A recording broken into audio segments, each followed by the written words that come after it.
Hello. In this video, I will be discussing self-loops in graphs, what they are, how to detect them, and how to write an algorithm to find them in a graph. First of all, what is a self-loop?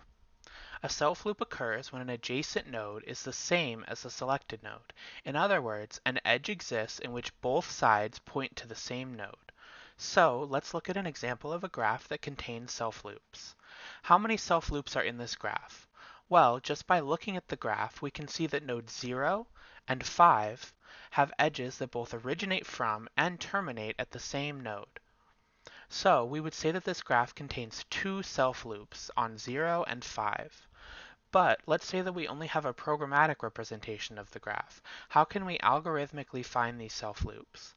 Let's trace through this graph node by node. For each node, we will select the node and then look at its adjacency list.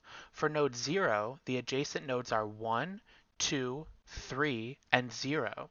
We will compare our selected node 0 to each node on the adjacency list.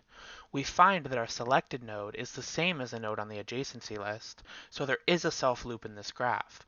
We can repeat this process for each node in the graph.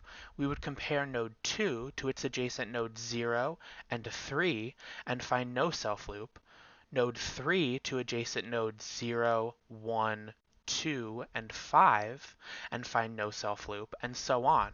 We would again find a self-loop when we look at node 5 with its adjacency list of nodes 3, 6, and 5.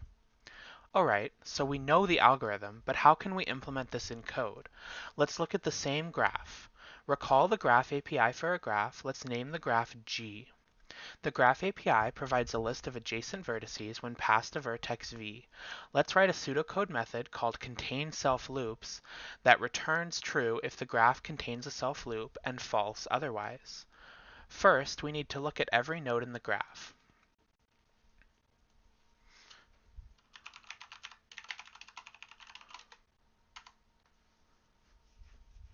So let's write for each vertex v in the graph G that will allow us to loop over each node in G.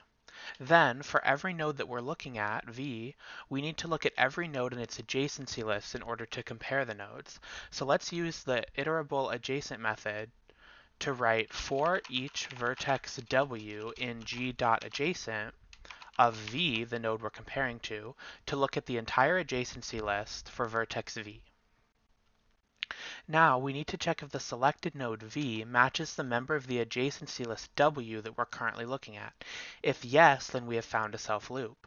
So let's write if v and w are equal, then we found a self-loop, so we should return true.